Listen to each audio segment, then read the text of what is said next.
At buti na nga lang guys, kahit pa paano sumilip yung araw dito sa atin.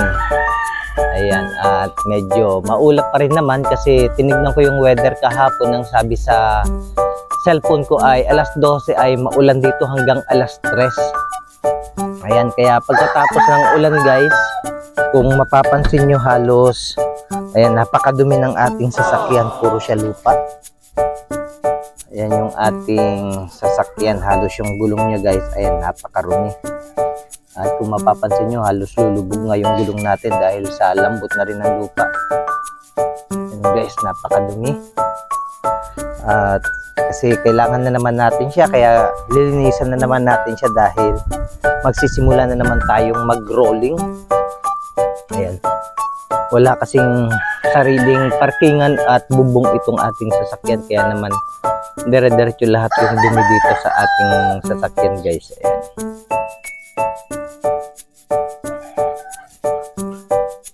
Araw na naman ng Sabado ngayon guys, kaya kailangan nating ayusin na naman itong ating sasakyan guys. Ayan, ito yung natira nating paninda noong nakaraang Miyerkules guys. Ayan, halos unti lang yung ating mga paninda at ito na yung magandang pagkakataon para makapagkarga tayo ng ating paninda guys.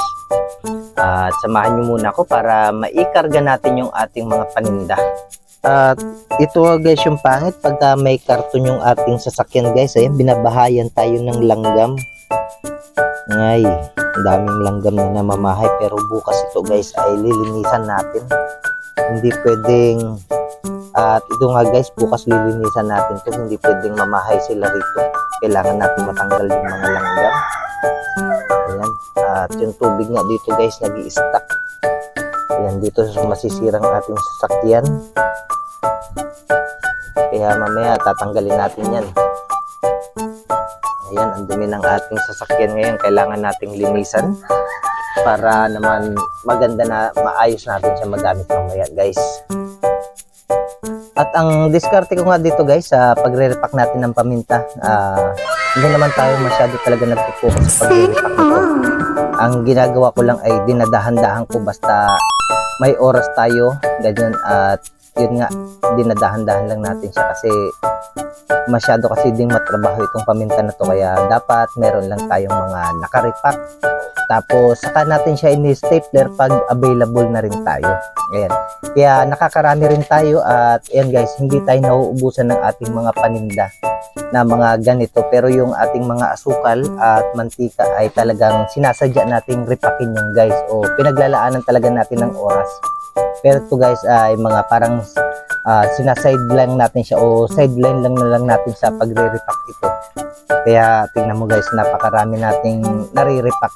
Kasi sa isang oras lang ng pagre-repack nito guys ay marami ka nang magagawa. Ayan, halos ganito lang ginagawa namin gabi-gabi kapag tapos na ang trabaho namin. Ayan, at nagtutulong din kami dyan ni Mrs. sa pagre-repack ng ating paminta, kaya kung mapapansin nyo halos hindi tayo naubusan. Kasi itong crack guys, ito yung pinaka mabenta sa atin.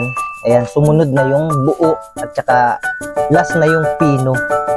Kasi ito talaga yung pinaka parang masyadong gamit sa kusina nila. Kaya ito yung pinagpupukusan ko talaga na mai-repack ng marami. Ayan, kasi sa pino at saka mga buo halos pambihira lang may bumili sa atin, pero sa crack guys napakarami. Ayan, at ito guys ay buo naman itong na-i-repack natin. Ayan, nakarami rin tayo ng buo kasi talagang isa rin ito sa malaki din yung pwede nating tubuin sa pag-re-repack ng paminta na to guys. Ayan, tulad nito guys, habang walang ginagawa si Mrs. ay dinadahan-dahan niya rin repackin yung ating bawang. Ayan, kaya naman talagang hindi tayo nauubusan kahit pa konti-konti. Hindi naman talaga niya pinapriority i-repack yan basta wala lang siyang ginagawa. Ito pa nga yung na-repack niya kasi siya talaga ang taga-repack ko ng bawang. At ako na nga sa mga paminta. Ayan, parang nahati yung trabaho namin. Basta talaga tulong-tulong ay napapagaan yung trabaho. Ayan guys. Kaya marami tayong bawang ngayon at hindi na tayo nauubusan dahil lagi tayong nakakapag-repack. At ito pa nga yung natitira na naman sa binili natin. Ito na yung pangalawa natin guys, maliban doon sa in-vlog natin na isang tinubo natin. Yan, meron na naman tayong isang sako na binili. At ito lang kasi ang mahirap sa bawang guys kapag talagang maulan. Ayan, medyo nangingitim kasi yung kanyang, ayan, parang sinasabi natin sa may likod. Ayan, ang dami na naman na parang nasisira sa bawang natin. Yan yung isa lang kasi sa mga problema sa bawang. Ayan, parang may ano siya, nangingitim siya guys. Ito, katulad nito. Ayan. Yan yung kung mapapansin nyo, yan yung itim niya, yan yung isa sa mga kailangan nating referin na naman. Kaya bago ko kasi ito ibigay sa ating mga customer ay tinitignan ko muna kung goods ba yung mga bawang natin. Kaya katulad nito guys ay tatanggalin ko muna siya. Ang dahilan kasi nito dahil sa medyo maulan din. Siguro nabasa yung kanyang bawang kaya naman ito nangitim. Yan lang yung isa sa ikinalulugi natin pero pwede naman yan at magagamit pa naman natin sa ating kusina. Yan yung diskarte natin, gagamitin na lang natin siya kaysa sa masira. At isa nga pala sa dahilan guys kung bakit nasisira yung bawang natin dahil sa nagmumoist kasi yung plastic. Ayan. Kasi dito sa sasakyan natin nakasarado ng ilang araw dahil sa malakas na ulan kaya yung ating minsan yung bawang ay nagmumoist. Ganyan kaya yun nangingitim siya. Ito yung ating bago na naman nilagay guys kaya itatabi muna natin siya at unahin natin itong ating kumbaga na unang na-repack. Ayan, first in first out kasi ako sa aking mga bawang. Noong nakaraang Sabado guys, ang paminta natin is 54 pieces. Kaya ito naman guys yung ating natira. Halos 2, 4, 6 pieces na lang yung natitira sa ating paminta na crack. Yan yung sinasabi ko sa inyo na mas mabenta talaga itong crack natin kaysa sa mga buo at saka pino. Kasi tingnan mo, marami pang natitira sa ating buo guys. Sa pino naman halos ito pa rin. Marami pa rin yung natitira sa pino natin. Kaya mas mabenta talaga itong crack.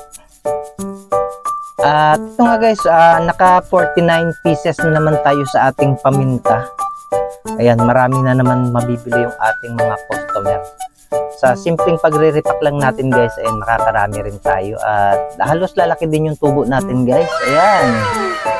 Natin mga paminta na kompleto na naman yung ating mga nare-repack. Ito nga lang guys kasi yung hindi natin masyadong mapagpupusan itong laurel pero mabenta rin ito. Ayan, laurel.